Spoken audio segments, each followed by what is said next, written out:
মুখ্যমন্ত্রীর জন্মদিন উপলক্ষে আলিপুরদুয়ার জংশন ছিন্নমস্তা মন্দিরের পূজার্চনা বিবেকানন্দ দুই যুব তৃণমূল কংগ্রেসের উপস্থিত এমএলএ। রবিবার আলিপুরদুয়ার জংশন ছিন্নমস্তা কালীবাড়ি মন্দিরে পূজার্চনার মাধ্যমে মুখ্যমন্ত্রী মমতা বন্দ্যোপাধ্যায়ের শুভ কামনা করল বিবেকানন্দ 2 নম্বর অঞ্চল যুব তৃণমূল কংগ্রেসের নেতা কর্মীরা। মূলত মুখ্যমন্ত্রী মমতা বন্দ্যোপাধ্যায়ের জন্মদিন উপলক্ষে এই পূজার্চনার আয়োজন আলিপুরদুয়ারের ঐতিহ্যবাহী ছিন্নমস্তা কালীবাড়ি মন্দিরে।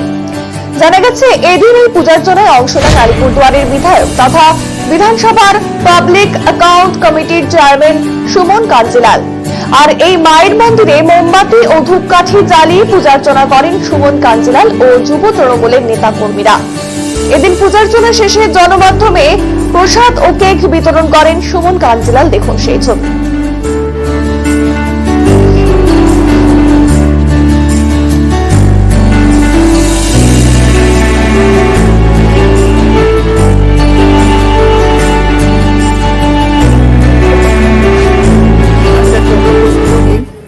আপনারা সবাই জানেন যে আমাদের বাংলার মাননীয় মুখ্যমন্ত্রী, জননেত্রী, ভারতবর্ষের জননেত্রী শ্রীমতী মমতা বন্দ্যোপাধ্যায়ের আজকে শুভ জন্মদিন।